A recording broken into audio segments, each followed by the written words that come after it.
The Mir space station was open for business. There was a string of 5 Soyuz TM spacecraft arrivals over 2 years, beginning in 1986.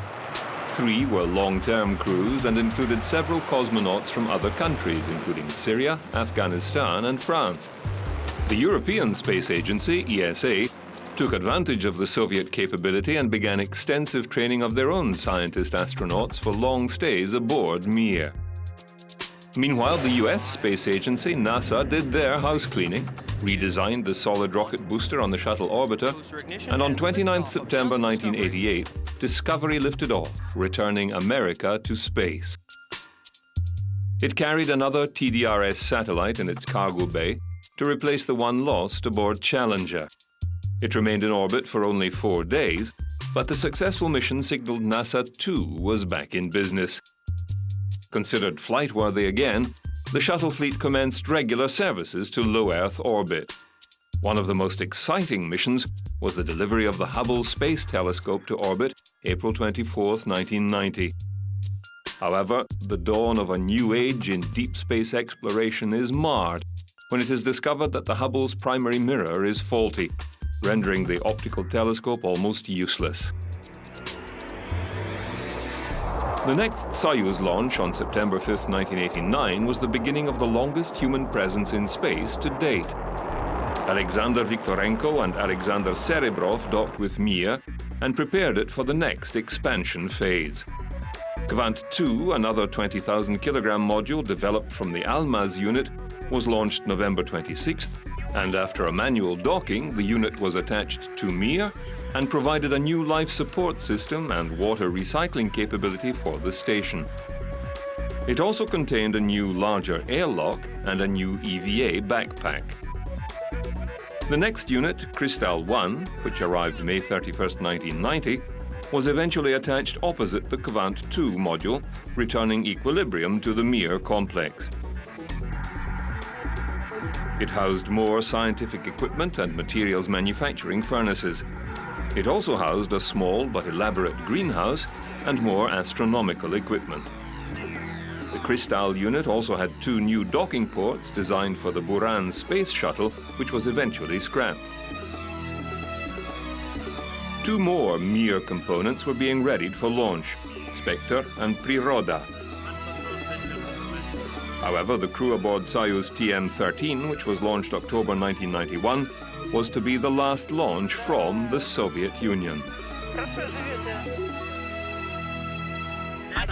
With the collapse of the communist state and the upheavals, both social and economic, the Mir project was doomed. Spectre and Priroda were both mothballed, and the plans to bring the last crew back to Earth begun. The newly formed Russian Federal Space Agency was broke and could not continue the Mir project. Several decades of research and development was about to fall out of the sky. The United States could see the value in Mir. The years of experience for both engineers and cosmonauts were too valuable to let go.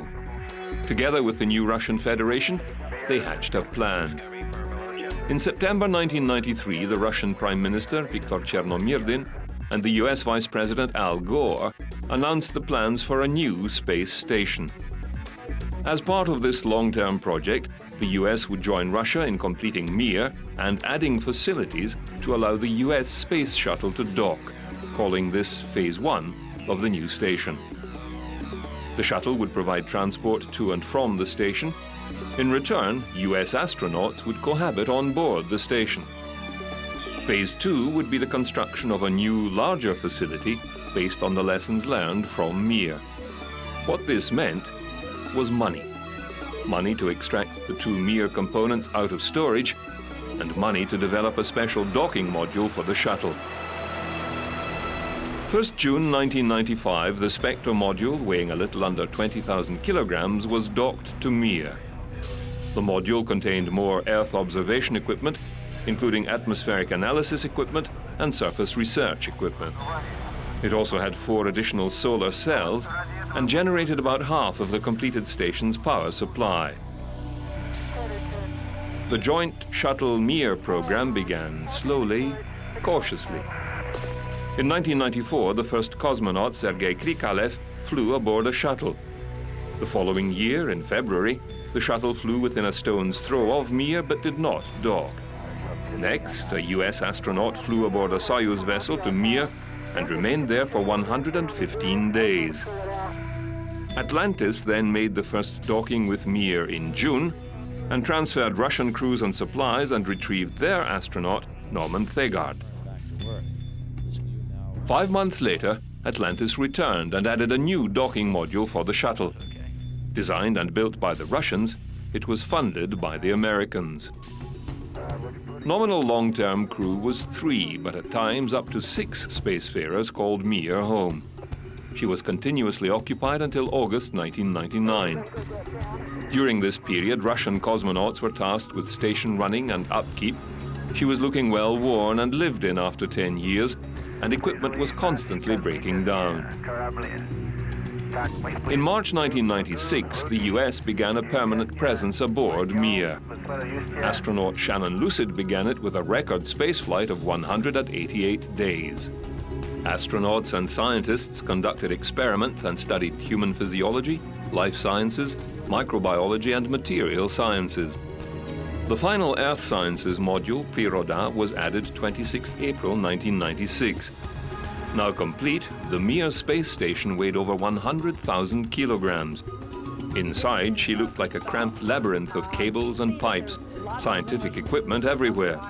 Personal items such as photos and children's drawings adorned the walls. There's a bungee cord that sort of helps you navigate back and forth. This is Priroda, the new module that came while I was there, and it's full of various scientific equipment. As you can see, there's a glove box, and it just worked outstanding. Actually, all the United States equipment that was there in Priroda worked really, really well. Now, this is the node, and everything joins up here. And after Progress came, Yuri pointed out to me that for the first time in the history of the station of Mir, all the nodes were occupied. That was a new record. It really was a home away from home.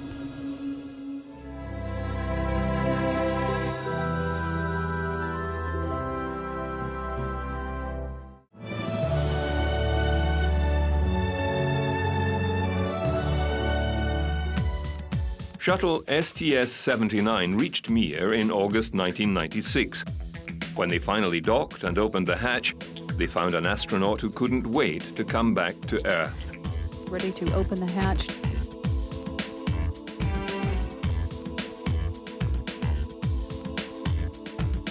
Astronaut Shannon Lucid and the Mir 22 crew.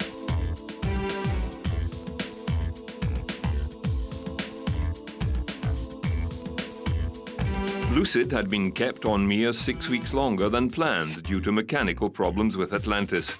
She was replaced by fellow American John Blaha.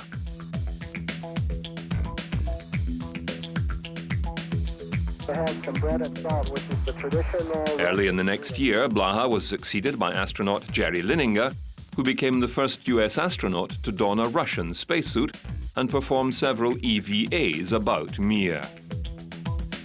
With our Russian colleagues now, and we actually tested out a brand new suit. It was the first time that spacesuit was ever used in space, and so we had a great spacewalk together and good cooperative spirit going. Like I'll tell you, that spacewalk, the whole time it felt like I was falling from the edge of a cliff, and not only falling from the cliff, but the cliff itself, being the space station, was falling the whole time. And so it was a remarkable feeling, and you had to keep yourself under control and talk yourself into saying it's okay to be falling. And seeing the spectacular view of the Earth and the big space station sprawling, all that was just fantastic. So that's probably the memory I'm going to take home the most. Lininger also survived one of the most dangerous incidents that could happen aboard a space station: fire. The fire was basically in this region here, with the flame shooting across this way.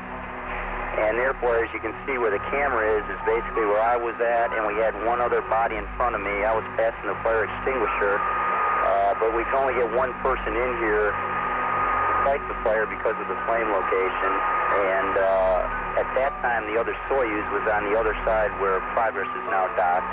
So as you can see, it would have been very difficult to get through the flame itself to get to to one of the rescue vehicles. And it was very difficult to fight the fire because you could only get one body close enough to the fire. A backup oxygen generating device caused a fire. The station filled with toxic smoke, which forced the crew to don respirators, some of which were faulty. Some firefighting equipment was also defective or unusable. The fire also blocked access to one of the escape craft. As there were 2 Soyuz attached at the time, due to a crew changeover, there were 6 crew aboard. If evacuation was necessary, only 3 would have survived. However, life aboard the space station returned to some form of normalcy very quickly.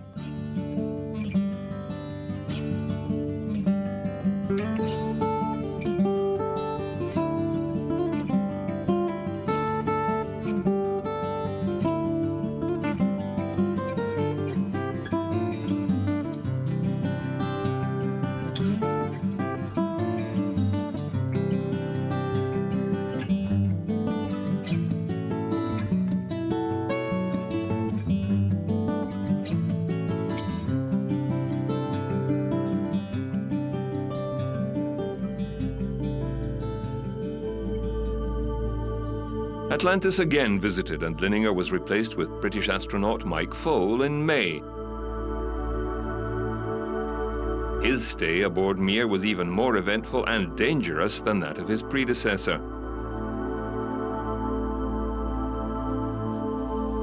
25th June 1997, an unmanned Progress cargo spacecraft, M34, was making a regular stop at Mir, bringing in supplies and taking out the garbage. Whilst maneuvering to dock with the Kvant 1 module, the craft lost control and smashed into the station, damaging the Spectre module's solar panels and punching a hole in the Spectre module itself, causing the sudden and potentially lethal decompression of the entire station.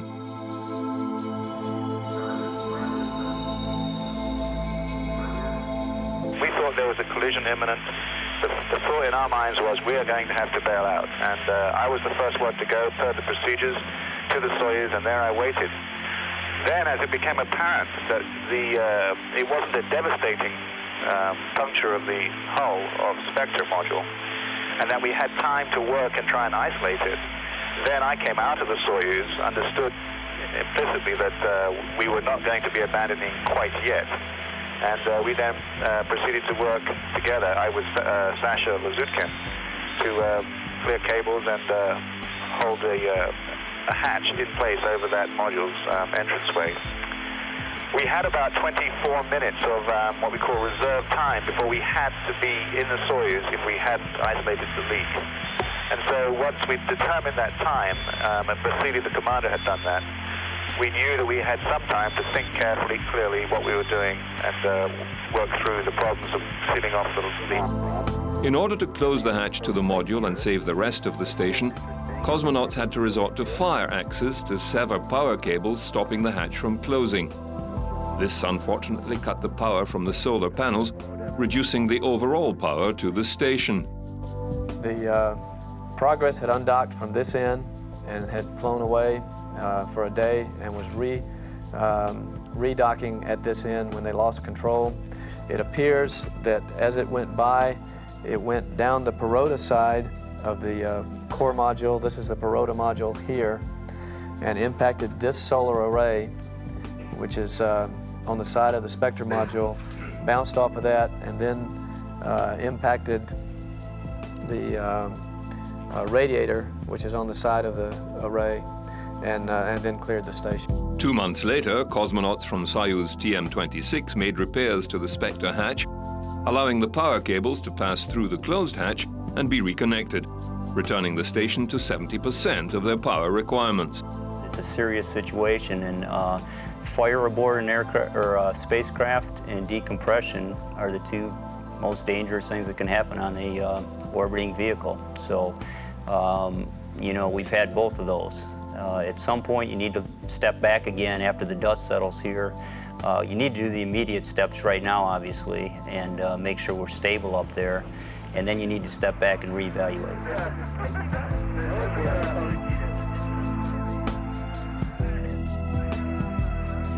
Unfortunately, the Spectre unit had to remain sealed and depressurized for the remaining life of the station. It had major leaks that could not be located. It would seem that Mir's days were numbered yet again.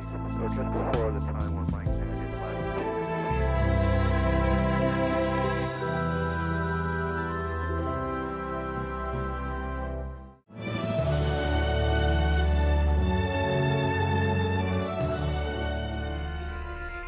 We will be bringing back some scientific... Two more NASA astronauts would visit Mir. David Wolf would spend 128 days in space. He was to be the final U.S. astronaut assigned to Mir. But with a change in requirements for all station visitors to be EVA trained and qualified in case of emergency, astronaut Wendy Lawrence was bumped. A suit could not be readied for her in time. The final NASA astronaut to visit was Australian Andy Thomas, who relieved Wolf in January 1998. He stayed for 141 days, performing numerous scientific investigations, and extended NASA's flight record to nearly 800 days of continuous presence in orbit. Ever on the lookout to improve the funding of Mir, the Russian space agency tacitly allowed a private company to seek paying tourists and give them the opportunity to fly to Mir. As I said, thousands of pounds of material that had to be transferred from the shuttle and then back from the Mir to the shuttle. It seemed like we had just gotten to the Mir when it was time to say... Toyohiro Akiyama was a journalist working for a Japanese TV company who funded his flight at a cost of $28 million.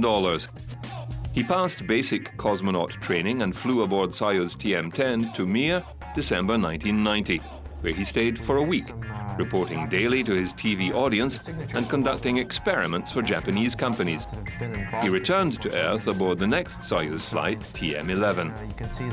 Having spent 7 days, 21 hours in space, he was the first Japanese in orbit and the first journalist, but was not deemed a tourist because his flight was paid for by his employer.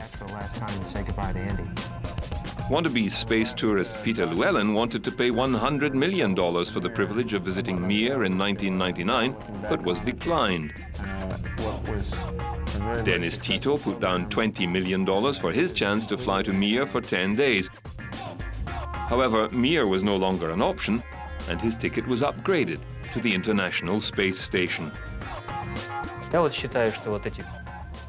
I believe that our greatest accomplishments are Sputnik, our first man in orbit, and of course the space station Mir, which was planned to fly for just a short time, only 4.5 years, and has been flying for 15 years. This was a great success and vindication of the engineers' work. The final crew to visit Mir was launched in April 2000. This privately funded mission was a last-ditch effort to see if the station could be rescued from oblivion by private funding. It was not to be, and Russian officials ordered the station down. A Progress spacecraft was docked with the station, and its engines and additional fuel used to deorbit the 15-year-old Hulk. It entered Earth's atmosphere high over the Pacific Ocean near Fiji and broke up. Much of it burned up on re-entry, but some debris managed to hit the water harmlessly 21st March 2001.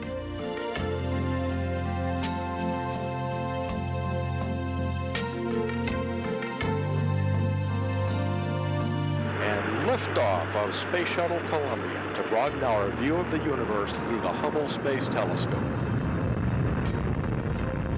Houston now controlling the flight of Columbia, the Pioneer shuttle headed for the Hubble Space Telescope. Booster officer confirms a good SRB separation. Guidance now converging. Columbia's onboard computers commanding... To date, the Hubble Space Telescope had cost over $1.5 billion. It was too much money to throw away on a second-rate optical telescope, even if it was in orbit. Intensive work on the ground put together a rescue plan for the platform, not only to repair the distortions in the primary mirror, but to replace its power supply and other key electronics to up its capabilities for the coming decades. As soon as it reached orbit, the shuttle captured Hubble and pulled it into the cargo bay, where the astronauts set upon her with fervor. This was the second servicing mission for Hubble. The first repair mission occurred in 1993, when Endeavour spent 10 days repairing the orbiting telescope.